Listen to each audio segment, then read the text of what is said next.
everybody, and welcome back to the channel. My name's Amanda Ann, and as I mentioned last week, today we're going to talk about zombies again. But this time, instead of human zombies, we're talking about zombies that do genuinely exist in the wild. Insect zombies. While hijacking the brains of unsuspecting victims sure sounds like something out of a horror movie, it actually does happen in the wild. There's one kind of fungus that's a member of the Cordyceps genus that can actually make ants game end themselves. According to the National Post, the fungus will slowly eat away at the ant's organs and save the vital ones for last to prolong the death, as if it already wasn't horrible enough. Then the parasite forces the ant to the top of a blade of grass, eats the ant's brain, and has their spores emerge from the ant's body. The reason the ant is at the top of this blade of grass to begin with is that it'll be eaten by a larger animal and then sort of expelled from something like snail slime, and then ants will eat the slime, and so on and so forth. This cycle of death continues, I guess. There's apparently over a dozen species of fungus that lead to this ant game-ending themselves, though each one can kind of target a different type of the ant and act in a slightly different way. It's pretty horrifying to think of this in human terms. The fungus forces the ant to leave the safety of a community and lock its mandibles on a leaf. So in human terms, imagine a fungus forcing you to leave your community, having you climb to the top of a building, then you're just stuck there, I don't know, holding it with your teeth until you succumb to larger predators. Yeah, pretty terrible, right? Well, how does this happen? So researchers such as Fredrickson, who's discussed in The Atlantic, took a look at the cells that float around the ant's bloodstream. The single cells slowly start forming tubes together, which is actually really common in how a fungus would invade plants. They invade the muscles, and this is where some of them might stop, the ones that will invade ants' bodies and not their minds. Linked up, they can communicate and exchange nutrients, according to this article, but what's even more terrifying is that these kind of funguses can do this without even touching the brain itself. So, for example, flatworms can do this to fish and basically force them to behave really strangely and catch the attention of birds, which will eat them and then become their next host. Now, this is just a brand new fear of mine, a fungus that can invade your body, link up, drain it of nutrients, control your muscles, all while your brain works and you're aware of what's happening like it's sick puppet. No freaking thanks. But of course, the insect world gets even worse. Wasps are pretty bad enough on their own. If you've ever been stung by one, I'm sure you know what I'm talking about, but they're also absolute jerks to other animals.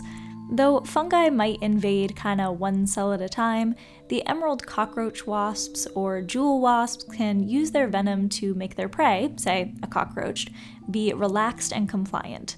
Compliant enough to allow a wasp to attach an egg to its leg. So wasps can forcibly turn these other animals into their bodyguards. They'll often do this with ladybugs and caterpillars.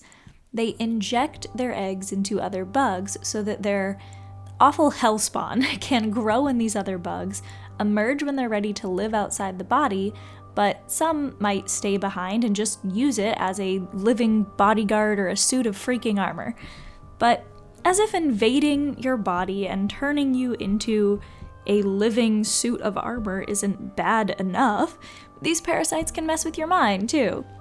This time, wasps can also be infected. It's Xenos Visparium, if I'm saying that correctly, which is a fly-like parasite that basically makes a bug, a bee, a wasp, whatever it might be, leave its colony and start acting old, as the National Post puts it. It'll basically make you think you're older, like you need to leave the hive and die old.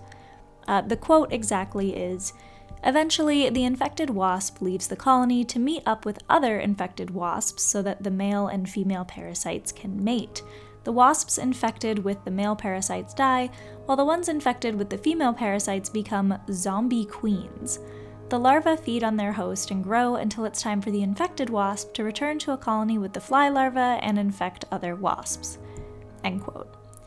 Again, horrible, horror movie worthy, absolutely. And I feel like someone needs to turn this concept into an actual zombie movie, because I swear the insect world is just full of stories like these that, frankly, I find more interesting than a lot of the zombie stories out there.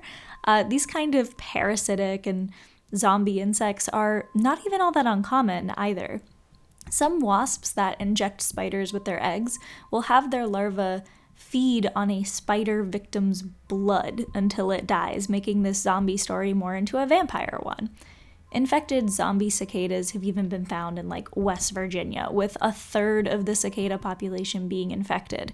So this is, again, pretty common, kind of all around us. I know that maybe we think it's only out in really distant wild areas or whatever, but no, this happens just about anywhere. I mean, a third of the population was infected. Can you imagine what that would be in human terms? Oh my gosh. A co-author of a study about these cicadas, Matthew Casson, told CNN, quote, "If one of our limbs were taken out or if our stomach was slashed open, we would probably be incapacitated.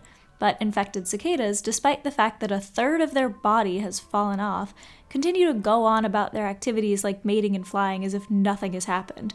This is a really, really unique for insect-killing fungi," end quote. So, could this actually spread to the human world?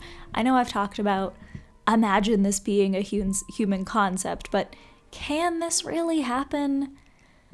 Well, it really doesn't seem that way, because, I mean, humans have gotten ringworm and we've had infected parasites and things like that.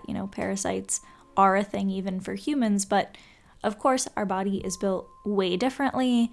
And if we had, a third of our body missing, like this co-author said, we couldn't just wander about and continue to mate or continue to fly around as if nothing has happened, though I guess for us, it would be walk around. So it really doesn't seem as if we need to be concerned that this is going to become a human problem. But considering that this was so common in plants and then sort of became more common in insects, I'm wondering if it can evolve. I would love to know that. I'd love to find out if like a millennia from now, our descendants are just going to be running around making suits, having suits of armor made of themselves. I have no idea. My point is, I'm really curious if this thing can evolve, how bad this could get, how this would work if it were a human thing. Would it have to be a larger animal that infected us, like in the way that the food chain progresses? I don't know. This is the stuff that keeps me up at night. I'm really curious what you guys think of this. Let me know in the comments down below. What do you think of these really weird fungi and diseases? And let me know what you would like me to talk about next. Thank you so much for watching. I'll see you next time. Bye, everybody.